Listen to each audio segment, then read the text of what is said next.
Hello everyone. Today's lesson is about syndrome of inappropriate antidiuretic hormone secretion. Disorders of serum sodium concentrations are caused by abnormalities in water homeostasis that lead to changes in the relative ratio of sodium to body water. Water intake and circulating arginine vasopressin constitute the two key factors in the defense of the serum osmolarity. Defects in one or both of these defense mechanisms cause most cases of hyponatremia and hypernatremia. Hyponatremia is defined as a serum sodium concentration below 135 milliequivalent. Antidiuretic hormones, it is the same to that of arginine vasopressin. So this antidiuretic hormone or arginine vasopressin is synthesized in the hypothalamus and it is transported down to the posterior pituitary. And this antidiuretic hormone is released in response to hyperosmolality. The major stimulus that causes increased secretion of antidiuretic hormone is hyperosmolality, and this is mediated through the osmoreceptor in hypothalamus. And the other mediator that causes increased production of antidiuretic hormone is hypovolemia. This is via baroreceptor in the left atrium and aortic arc. So when there is increased serum osmolarity, there is a mediator, a receptor on hypothalamus that senses this increased osmolarity and it causes increased antidiuretic hormone secretion. And also when there is decreased blood pressure or blood volume, there is a baroreceptor in left atrium and aortic arc, and this senses the reduced blood volume and causes increased production of antidiuretic hormone. And antidiuretic hormone binds to AV2 receptor in a collecting tubules, and this stimulates cyclic adenosine monophosphate production, and it leads to insertion of aquaporine into channel into apical membrane of a collecting ductus. The goal is to facilitate the transport of solute-free water. When we see the stimulation of antidiuretic hormone release overall, even though the most common causes are hypertonicity and hypotension or volume contraction, there are also other causes that cause increased antidiuretic hormone release. These are nausea or emesis, hypoglycemia, severe heart failure, severe liver failure, hypothyroidism, adrenal insufficiency, ethanol, and hormones and also drugs. Hormones and drugs such as angiotensin II, sympathetic amines, histamine, bradykinin, opioids, nicotine, antipsychotic drugs, antidepressant drugs, and the like. And also carbamazepine, chlorpromamide, and vincristine. They all they cause stimulation of antidiuretic hormone release. Whereas inhibition of antidiuretic hormone release is caused by hypotonicity, volume expansion, or hypertension. So hypertonicity and hypotension causes increased antidiuretic hormone release, whereas hypotonicity and volume expansion or hypertension causes inhibition of antidiuretic hormone release. Hormones and drugs, for example, opioids that stimulate especially the K receptor, and drugs such as acetaminophen can cause inhibition of antidiuretic hormone release. Drugs that potentiate renal acting of antidiuretic hormone include chlorpromazine, cyclophosphamide, steroidal anti-inflammatory drugs. And the drugs that cause water retention by unknown mechanism include haloperidol, amitriptyline, fluoxetine, and the like. When we come to SIDH, SIDH is a disorder of impaired water excretion caused by the inability of the suppressor secretion or due to excessive secretion and action of antidiuretic hormone. If water intake exceeds the reduced urine output, that means diluted blood or concentrated urine, and the ensuing water retention leads to the development of hyponatremia. So SIDH is the most common cause of hypoosmolar euvolemic hyponatremia.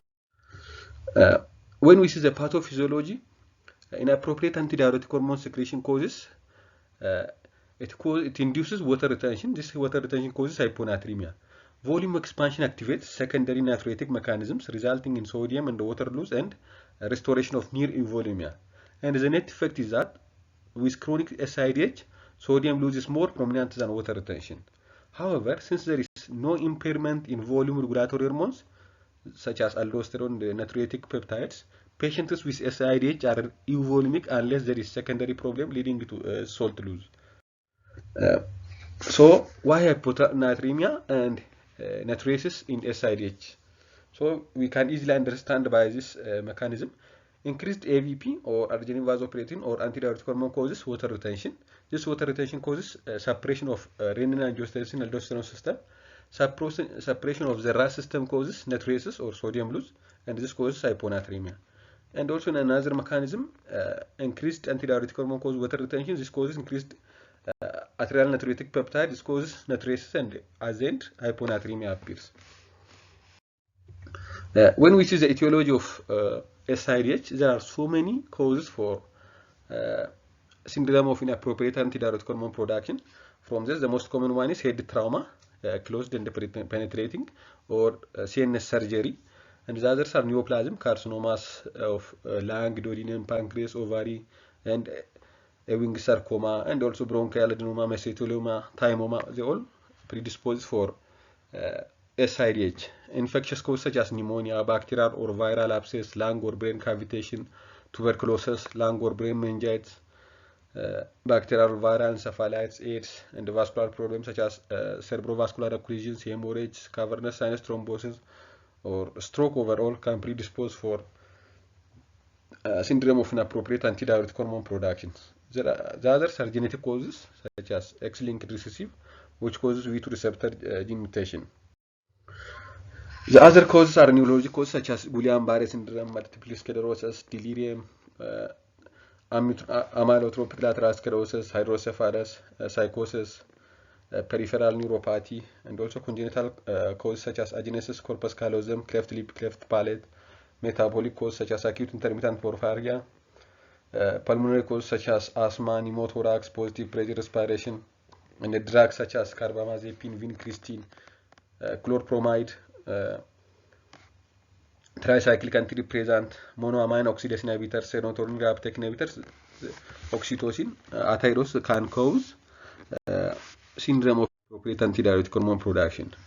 When we see investigations that should be sent for diagnosis of SIDH, serum sodium, serum electrolyte overall, bicarbonate, we expect serum sodium to be low and plasma osmolarity to be low. The other is urine sodium. Urine sodium is expected to be increased, and the urine osmolarity is expected to be also high. Serum creatinine, BUN, blood glucose, because hypoglycemia, adrenal insufficiency, hypothyroidism, they all cause increased production of antidiuretic hormone. We should have to rule out by doing thyroid function test, blood glucose level. Also, we should have to do serum cortisol to rule out any other factors that cause increased production of antidiuretic hormone.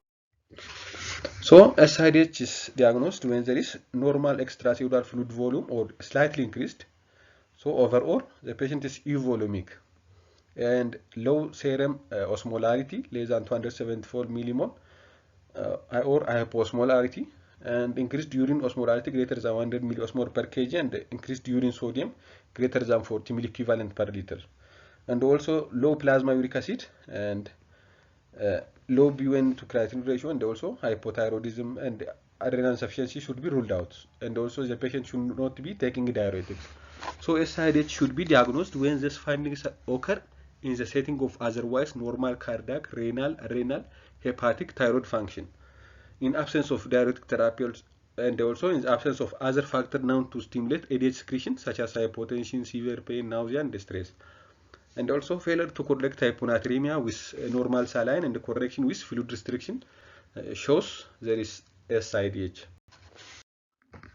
Overall, the clinical manifestation of the syndrome of inappropriate antidiuretic hormone secretion is due to hyponatremia. Hyponatremia causes a decrease in the osmolarity of the extracellular space. Because the intracellular space then has a higher osmolarity, water moves from the extracellular space to the intracellular space to maintain osmotic equilibrium. The increase in intracellular water causes cells to swell, and although cell swelling is not problematic in most tissues, it is dangerous for the brain, which is confined by the skull. As a brain cells swell, there is an increase in intracranial pressure, which impairs cerebral blood flow. Acute severe hyponatremia can cause brainstem herniation, apnea, and respiratory support is often necessary. Brain cell swelling is responsible for most symptoms of the hyponatremia. So, the symptom can be from mild to severe.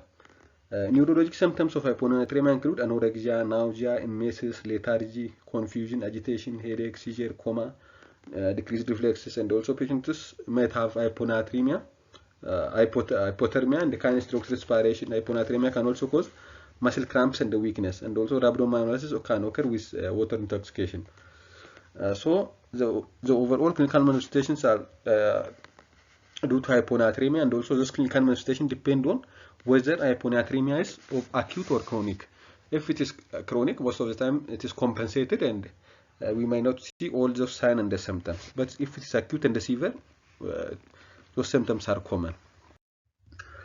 Treatment of SIDH depends on three components. The first one is treatment of the underlying disease, if possible. Then initial therapy to raise the serum sodium should be done, and the prolonged therapy in a patient with a persistent SIDH. A variety of causes of SIDH can be effectively treated and leading to the resolution of the hyponatremia.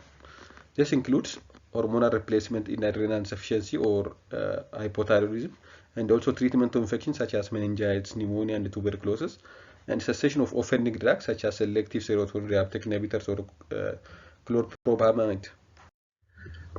Initial therapy to raise serum sodium include the first thing that we should have to do in SIDH is fluid restriction. Fluid restriction is a mainstay of therapy in most patients with SIDH, with a suggested goal intake of less than 2/3 of maintenance fluid in pediatrics. In adult, less than 800 ml per day. Whereas in pediatrics, we should have to give a patient 2/3 of the maintenance fluid. The associated negative water balance initially raises the serum sodium concentration toward a normal, and with a maintenance therapy in a chronic SIDH, it prevents a further reduction in serum sodium. If these things are not corrected by fluid restriction, the next step is intravenous saline or 3% saline administration. Severe symptomatic or resistant hyponatremia in a patient with SIDH often requires the administration of sodium chloride. If the serum sodium concentration is to be elevated, the electrolyte concentration of the fluid given must exceed the electrolyte concentration of the urine, and not simply that of the plasma. Principles of correction of hyponatremia with IV saline include the first one is we should have to avoid aggressive treatment of hyponatremia. Aggressive treatment of hyponatremia has a risk of inducing central pontine myelinolysis, which is a rare but serious complication. This develops 1 to several days after aggressive treatment of hyponatremia, which is indicated in a patient with severe symptoms such as seizure, stupor, coma, or respiratory arrest, regardless of the degree of hyponatremia. The goal is to correct hyponatremia at a rate that does not cause a neurologic complication. So raise serum sodium level by 0.5 to 1 milliequivalent per hour, and not more than 10 to 12 milliequivalent per 24 hours, to bring the sodium value to a level of 125 to 130 milliequivalent per liter. So we should have to raise not more than 0.5 to 1 milliequivalent per hour, and not more than 10 to 12 milliequivalent per 24 hours. The approximate sodium deficit is we should have to subtract 0.5 liter per kg for females, and sodium deficit is equal to desired sodium minus measured sodium times 0.6 liter per kg times weight of the patient. So this is the milliequivalent of sodium deficit. 3% hypertonic saline has 530 milliequivalent per liter each of sodium and chloride, and has an osmolality of 1026 milliosmol per liter. The volume of hypertonic saline need to be to correct the deficit can be calculated as follows. Volume of 3% saline is equal to sodium deficit in milliequivalent divided by 530 milliequivalent per liter. So this is the volume of the 3% saline that is needed to correct sodium to our desired sodium level. Assuming a rate of correction of chronic hyponatremia of 0.5 milliequivalent per liter per hour, the amount of time needed to correct a given degree of hyponatremia is equal to desired sodium minus measured sodium divided by 0.5 milliequivalent per liter per hour. So the rate of infusion of hypertonic saline is volume of 3% saline divided by time needed for correction. Then we get a rate, and we start administering 3% saline. Loop diuretic like furosemide increases excretion of free water and has been used along with hypertonic saline in a severe case to limit treatment-induced volume expansion. The diuresis induced by furosemide has a urine solute concentration roughly equivalent to half normal saline.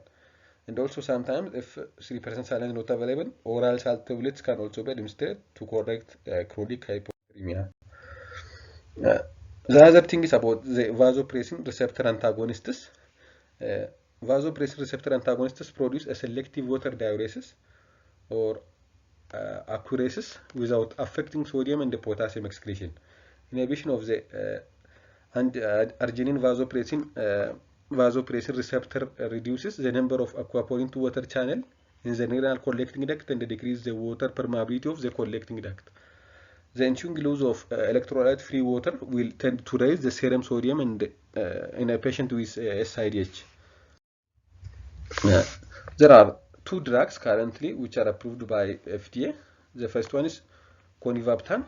It is a parenteral nonpeptide dual arginine vasopressin V1 and V2 receptor antagonists, which is approved for use in hospitalized patients with euvolemic and hypervolemic hyponatremia.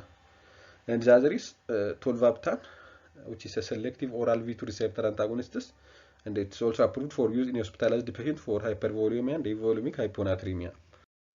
The other drug that can be tried is demeclocycline, which is a tetracycline derivative that induces diabetes insipidus by impairing the generation and action of cyclic adenosine monophosphates, thus interfering with the action of AVP on the collecting duct. The drug's onset of action might be delayed by over a week, thus it's not indicated for the emergency management of symptomatic hyponatremia or symptomatic SIDH. So regarding the management of SIDH overall, as a summary, the choice of therapy in a patient with hyponatremia due to SIDH varies with the severity of hyponatremia and the presence or absence of symptoms.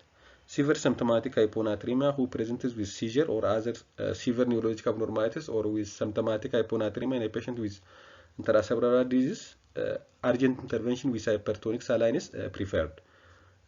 Slow correction with fluid restriction, added oral salts if indicated. Hypertonic saline is preferred in a case of chronic hyponatremia. And resistant case of hyponatremia needs use of Veptans along with above measures can be considered. Thank you. This is all about SIDH that I have. Don't forget to subscribe this channel. Thank you.